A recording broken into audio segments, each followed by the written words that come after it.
তো সুধা পান করলেন, তাদের মানব জীবন শ্রেষ্ঠ জীবনের একমাত্র উদ্দেশ্য ঈশ্বর প্রাপ্তি, তা যেন এই জীবনেই সফল হয়, এই কাতর প্রার্থনা।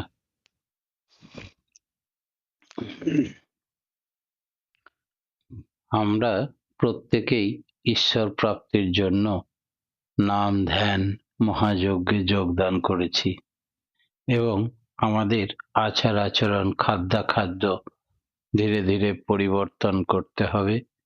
কি কি করতে হবে? না তো কেবলমাত্র আহার এবং ব্যবহার এইগুলো উপর বিশেষভাবে নজর দেওয়া উচিত, যেন প্রথমেই মাছ মাংস ডিম কাঁকড়া পেঁয়াজ রসুন এগুলো সব দেহের অনিষ্টকর খাদ্য, এগুলো খাওয়া একেবারে নিষেধ সাধকদের জন্য, সাধক সাধিকাদের জন্য। দ্বিতীয়ত, সকল প্রকার নেশা মাদক দ্রব্য, তবে অনেকে চা বা ধূমপান করে থাকেন, সেটাও না খেলেই ভালো। আহারের দিক দিয়ে দিনের বেলায় 1/4 কম খেতে হবে, 25 ভাগ পেট খালি রাখতে হবে, রাত্রে অর্ধেক খালি রাখতে হবে। কোনো প্রকার বেশভূষার বিশেষত্ব সাজতে খুঁজতেই সময় খুব কেটে যায়, এরকমটা হবে না সাধক সাধিকার জীবন। জাহাজ যেমন সামাজিক বেশ তেমনি ব্যবহার করো। হিন্দু মুসলমান খ্রিস্টান জৈন বৌদ্ধ যে কোনো সম্প্রদায়ের মানুষ, জাতি ধর্ম বর্ণ নির্বিশেষে আধ্যাত্মিক চেতনা সম্পন্ন ব্যক্তিরাই নিজের নিজের সামাজিক ব্যবহার এবং আহার নিষিদ্ধ করে রক্ষা করে চলতে পারেন এই নিয়মগুলি মেনে। জুয়া চুরি ঘুষ জুয়া পর্দা পরনিন্দা করা মিথ্যা কথা বলা মিথ্যাচার করা দেশ হিংসা করা ক্রোধের আক্রমণ করা, এগুলো মানুষের মনকে সংকীর্ণ করে দেয়। তা করতে নেই, শুনতে নেই, সংস্পর্শে যেতে নেই। যারা করে তাদের সঙ্গ পরিহার করো, ধমক দিয়ে বন্ধ করে দাও, না পারলে স্থান ত্যাগ করো, অথবা এই পরনিন্দা তোমাকে সংকীর্ণতায় রাজ্যে নিয়ে যাবে। কায় মন বাক্যে সকলের কল্যাণ মঙ্গল প্রার্থনা করতে হয়, এমনকি শত্রুরও মঙ্গল প্রার্থনা করতে হয়। পরম পিতা তোমায় সকলের চেতনা দাও, সকলের সদ্বুদ্ধি দাও, সকলের সঙ্গে দীনতা এবং মিত্রতা বজায় রেখে চলাই বুদ্ধিমানের কাজ। শত্রু হলেও খারাপ ব্যক্তি হলেও কাউরির সঙ্গে ঝগড়া করে দেওয়া উচিত নয়। দয়া ক্ষমা সরলতা এইগুলো বাস্তবে মনকে অভ্যস্ত করে তুলতে হবে। বাস্তব মনে যাদের দয়া ক্ষমা সরলতা থাকে, তারাই ঈশ্বরের পথযাত্রী হতে পারে। নিজের স্ত্রী ভিন্ন, অপর স্ত্রী মাত্রেই মাতৃভাব দর্শন করা আবশ্যক। অপরের দোষ দর্শন করা কর্তব্য নয়। পাপীকে ঘৃণা করা অনুচিত, পাপকে ঘৃণা করো। প্রেমের দ্বারা সকলকে বশীভূত করো। অনেকের ধারণা যে আহারের সঙ্গে ধর্মের কোনো সম্পর্ক নেই, যা ইচ্ছে তাই খাওয়া যাবে, তা কিন্তু বাস্তবে সত্য নয়, তাতে ধর্মের ক্ষতি হয়। আহারের সঙ্গে ধর্মের বিশেষ সম্বন্ধ আছে, কারণ আহার অনুযায়ী চিত্তের গঠন হয়। আমাদের হিন্দু শাস্ত্রে পরান্ন ভোজন অনেক ক্ষেত্রে নিষিদ্ধ আছে আধ্যাত্মিক চেতনা সম্পন্ন মানুষদের। পরমার্থ লাভেচ্ছু ব্যক্তিগণের পক্ষে আহারের সংযম রক্ষা করা নিতান্ত দরকার, কারণ আহার চিত্তশুদ্ধি করার একটি প্রধান অঙ্গ। নির্বিচারে অপরের অন্ন, বিশেষত ডাল ভাত আহার করা কর্তব্য নয়, কারণ ইহারা ভাববাহী, অর্থাৎ খাদ্য প্রস্তুতকারীর ভাব অনুযায়ী আমার ভেতরে সেই ভাব প্রস্তুত হয়, খাদ্যগুলিও তদ্ভাবে উদ্ভাসিত হয়ে ওঠে, উহা আহারে আহারকারীর মধ্যে সেই ভাব সঞ্চারিত হয়। অনেক সময় দৃষ্টি দোষও ঘটে, যাকে সাধারণ ভাষায় নজর লাগা বলে। তাই অন্যের দেওয়া খাদ্য খানা ক্ষতিকর হয়। মহারাজ সাহেব হিন্দি পুস্তকে এক জায়গায় বলেছেন, অভ্যাসকারীদের যারা তার দেওয়া খাদ্য নির্বিচারে গ্রহণ করা উচিত নয়, কারণ এরূপ অন্ন খেলে মন চঞ্চল হয়ে যায়।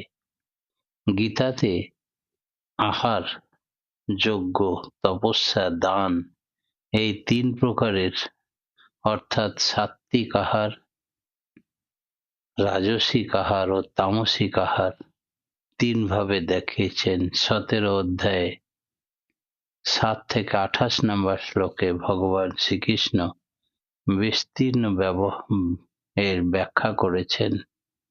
পরমার্থ লাভেচ্ছু ব্যক্তিদের সাত্ত্বিক আহার অবশ্যই উচিত। আয়ু, উৎসাহ, বল, আরোগ্য, চিত্ত প্রসন্ন, রুচি বৃদ্ধিকর অথচ রসযুক্ত, স্নেহযুক্ত, সার্বান এবং হৃদয় আনন্দকর আহারকে সাত্ত্বিক আহার বলে। এই আহারই ভগবানের প্রিয়। কটু, লবণ, অম্ল, উষ্ণ, তীক্ষ্ণ, রুক্ষ, বিধায়ী দ্রব্য রাজসিক ব্যক্তির প্রিয়, তাই একে রাজসিক খাবার বলে। ঠান্ডা, রসহীন, অতিপক্ব, দুর্গন্ধ, বাসি, উচ্ছিষ্ট এবং অখাদ্য দূষিত মাংস এগুলো তামসিক ব্যক্তির প্রিয়। মহাভারতের অনুশাসন পর্বে 114 এবং 115 অধ্যায়ে মাংস আহারকে অবিধি বলে উল্লেখ করা হয়েছে। মাছ মাংস খেলে যে জাত যায় তা নয়, কিন্তু এটা খেতে নিষেধ করার কারণ যে এটা খেলে দেহের ভিতর একটা টক্সিন নামক বিষ সৃষ্টি হয়, তাতে দেহের অনিষ্ট করে, মস্তিষ্কের কোষগুলোকে চঞ্চল করে তোলে এবং অবসাদগ্রস্ত হয়। কাজেই সাধনার বিঘ্ন হয়, নাম ধ্যান ভালো হয় না, মন বহির্মুখী হয়। তাছাড়া আর একটা বিশেষ কথা এই যে মানুষের দেহের সেলগুলো অ্যানিম্যাল সেল, জৈব কোষ, আর আমরা যদি আর একটা অ্যানিম্যাল সেল বা জৈব কোষ মাছ মাংস ভক্ষণ করি, তাহলে বাইরের অ্যানিম্যাল সেল জৈব কোষগুলি ভিতরের অ্যানিম্যাল সেলের সঙ্গে জৈব কোষগুলিকে আক্রমণ করে, একটা বিরোধ উপস্থিত হয়। এর ফলে দেহের কোষগুলি যা পুষ্ট এবং পূর্ণ ডেভেলপড এবং কমপ্লিট হতে মনে করেন 50 বছর আমার হয়তো পূর্ণ আয়ু ছিল, তার ধাক্কা খেয়ে হয়তো 30 বছরেই শেষ। তাই পুষ্ট পূর্ণ হয়ে গেল তাড়াতাড়ি, একথা ঠিক, কিন্তু সঙ্গে সঙ্গে আমার আয়ু ক্ষয় হয়ে গেল। এই ক্ষয় হতে হতে প্রায় 50% আয়ু কমে যায়। কাজেই নিরামিষ খেলে আয়ু বাড়ে আর আমিষ খেলে আয়ু কমে। আপাত দৃষ্টিতে মাছ মাংস আহার দেহের পুষ্টতা দেখা গেলেও এর পরিণাম ভীষণ খারাপ। কবির বলছেন, তিল ভর কি মচ্ছি খাকর কোটি গজ দে দান, কাশি করবট লে মরে তো ভি নরক নিদান। কি অপূর্ব কথা! তিল মাত্র মাছ যে ভক্ষণ করেছে, আর যদি কোটি কোটি হাতি দান করে এবং কাশীতে আর দ্বারকাতে গিয়ে দেহত্যাগ করে, তাতেও নরক নিশ্চিত। আমরা ব্যবহারিক জীবনে দেখতে পাই যে কোনো শুভ কার্য, বিবাহ, উপনয়ন, ব্রত, পূজা, শ্রাদ্ধ অন্ততপক্ষে একদিনের জন্য সংযম করতে হয়, নিরামিষ হবিষান্ন আহার করতে হয়। তাহলে নিজের আত্মার কল্যাণ অপেক্ষা শ্রেষ্ঠ শুভ কার্য আত্মার কল্যাণের জন্যই তো সাধনা, ধ্যান ও ভজনা করি। প্রত্যহ এমনকি সদা সর্বদা মানুষ যদি এই শুদ্ধ আহার গ্রহণ করে, তাহলে শুভ কার্যের জন্য প্রত্যহই সংযম আবশ্যক। তাছাড়া আমরা যে আহার করি তা নিজ নিজ ইষ্টকে নিবেদন করেই তো খাই, এটাই তো আইন বিধি। সেক্ষেত্রে মৎস্য মাংস অপবিত্র বস্তু, কি করে ইষ্টকে নিবেদন করবে, তারপরে প্রসাদ পাবে? শাস্ত্রে আছে, অনিবেদিত কোনো কিছু ভোজন বিষ্ঠার তুল্য। আমিষ দ্রব্য নিবেদন করা চলে না, সুতরাং খাওয়া উচিত নয়। পশু পক্ষী মৎস্য মাংস আহার যে মনুষ্য দেহের অনুপযুক্ত, সে সম্বন্ধে কতকগুলি পাশ্চাত্য বৈজ্ঞানিক মত উল্লেখ করছি, তাহলে পরিষ্কার বোঝা যাবে। প্রফেসর বার্ন কারভার মানুষের দেহের গঠন দ্বারা দেখা যায় যে ফুল, ফল, মূল, শাখা এটি তাদের স্বাভাবিক খাদ্য। আবার ডক্টর স্পেন্সার থমসন তিনি বলছেন, কোনো শরীর তত্ত্ববিদ আপত্তি করতে পারেন না যে উদ্ভিদ ভোজনই মানুষের একমাত্র কর্তব্য। ওয়ার্ল্ড হেলথ অর্গানাইজেশনের বিখ্যাত বিখ্যাত ডাক্তার ইনারা, বিশ্বের প্রতিষ্ঠিত ডাক্তার। প্রফেসর রে তিনি বলছেন, কিছুতেই মানুষ মাংসাশী জীব রূপে সৃষ্টি হয় নাই। স্যার হেনরি থমসন তিনি বলছেন, এটা একটা ভ্রান্ত ধারণা এবং হীন ধারণা যে দেহ রক্ষার জন্য মাংস ভোজন আবশ্যক।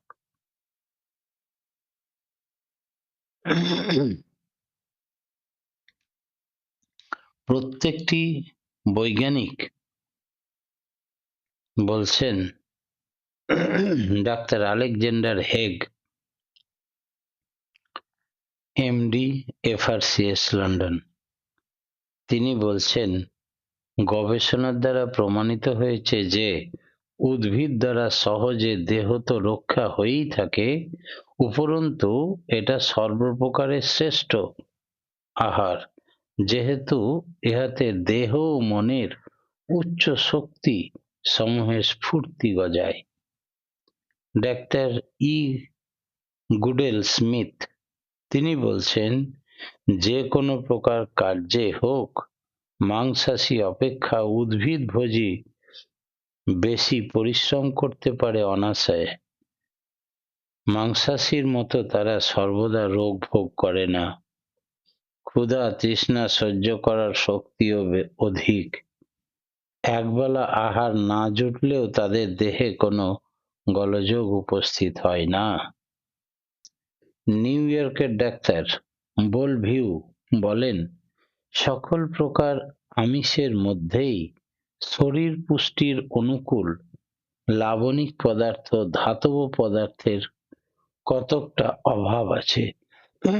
প্রকৃতপক্ষে আমিষ অতি অপদার্থ জিনিস, কেবল রোগের আকর এবং আবর্জনার মতো অখাদ্য।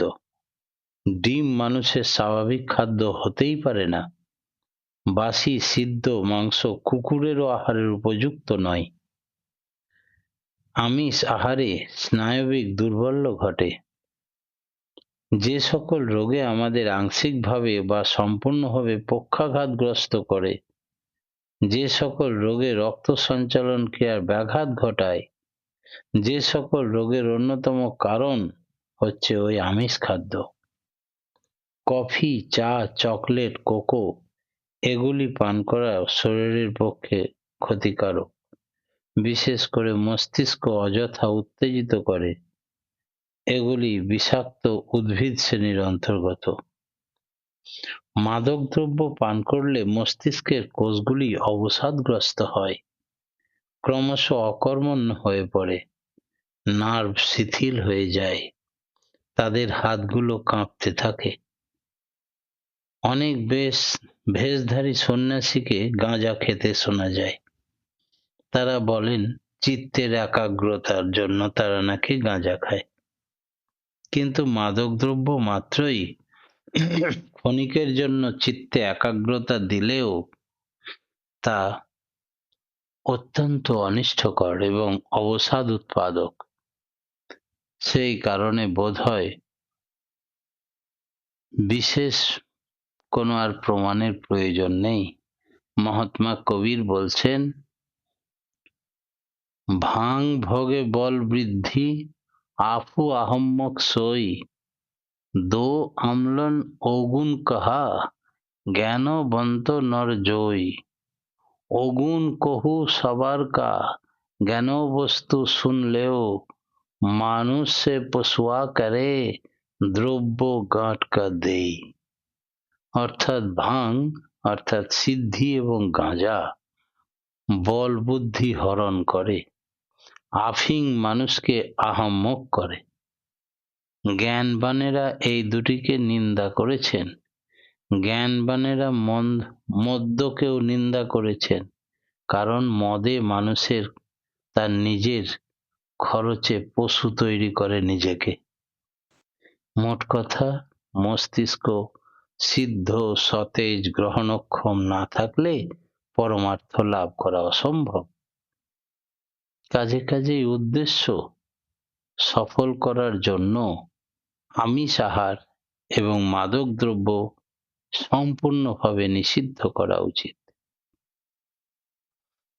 সুরত শব্দযোগের 6টা অঙ্গ, তবেই সুরত শব্দযোগ এর সাধনা সম্ভব। প্রথমত সদ্গুরুর প্রতি একান্ত ভক্তি ও বিশ্বাস। দ্বিতীয়ত সদ্গুরু প্রদত্ত নাম শ্রেষ্ঠ বীজ মন্ত্র অনবরত জপতে হবে। অজপা নামে কররে নেশা। 3 নম্বর সদ্গুরুর ধ্যান। নাম জপার সঙ্গে সঙ্গে সদ্গুরুর মূর্তি অচ্যুতভাবে যেন লেগে থাকে। ভজন বা শব্দ অভ্যাস। এই শব্দ যেন স্পষ্ট হয়, সুস্পষ্ট হয়। সেবা। প্রত্যেকটি মানুষের জীব মাত্রই সেবা করার মানসিকতা যেন থাকে। আর মাঝে মাঝে কীর্তন। কীর্তনেন সদা হরি। তাই কীর্তন করতে হবে।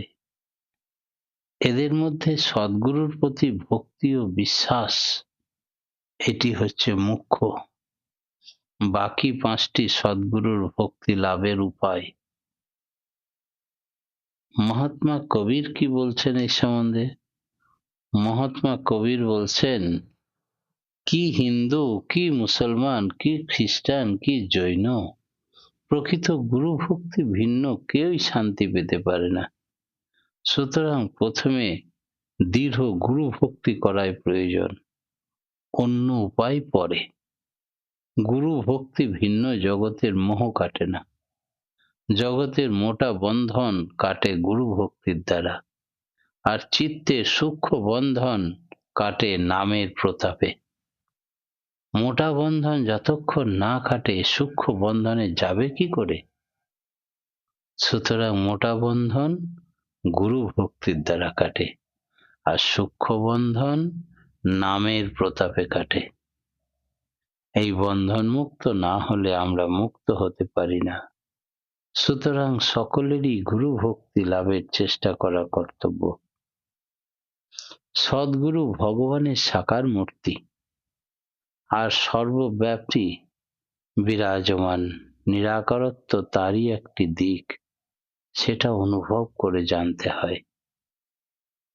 তার সবখানি দেখা হলে তবে ভগবত্ব জ্ঞান লাভ হয়।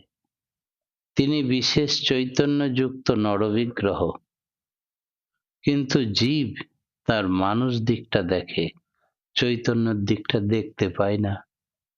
তাই তাকে শুধু মানুষ বলে মনে করে ফেলে ভুল করে। তার মানুষ দিকটার উপরে খুব ভালোবাসা হলে তিনি দয়া করে তার চৈতন্য দিকটা দেখিয়ে দেন। তখনই জীব তাকে ভগবান বলে বোধ করে। ভালোবাসায় তো গোপন থাকে না, তাই ভক্তের কাছে তিনি তার সবখানি উজাড় করে দেখিয়ে দেন। শ্রীকৃষ্ণের যুগেও এইরূপ ভালোবাসার মধ্য দিয়েই গোপ গোপীরা তাকে জানতে পেরেছিলেন, আর তিনি সবচেয়ে বেশি ভালোবেসেছিলেন, তিনি সব থেকে বেশি জানতে পেরেছিলেন। তাই সৎসঙ্গ করো, আচার্যর সঙ্গ করো, গুরুর সঙ্গ করো, সব ভাব উজাড় করে তিনি ধরা দেবেন। ততখানি ভালোবাসো যতখানি হলে সবটা জানা যায়। সাধারণ জীবে বিনা সাধনায় আসে না বলেই সাধারণের প্রয়োজন। এই সাধনা বলতে সদ্গুরুর প্রতি দৃঢ় ভক্তি ও ভালোবাসা, তার উপর এছাড়া ঈশ্বর প্রাপ্তির আর দ্বিতীয় কোনো উপায় নেই। আর এই সদ্গুরুকে প্রতি দৃঢ় ভক্তি আর ভালোবাসা আনার জন্য চাই নাম জপ, ধ্যান, ভজন, সেবা, কীর্তন। এই নাম ধ্যান কি প্রকারে করতে হবে? নামগুলি অনাহত নাদ বা ব্রহ্ম সম্ভাবের কম্পন। উচ্চ নীচ স্তর ভেদে কম্পনের বা ভাবের তীব্রতার যে পার্থক্য আছে, তাই সর্বোচ্চ স্তরের নামই শ্রেষ্ঠ। এই নাম দাদা, কম্পন, হ্যাঁ, পরম পিতার রাঙারাতুল চরণে প্রত্যেকের সার্বিক মঙ্গল প্রার্থনা জানিয়ে আজকের মতো আমার ক্ষুদ্র বক্তব্য এখানেই শেষ করলাম। জয় গুরু।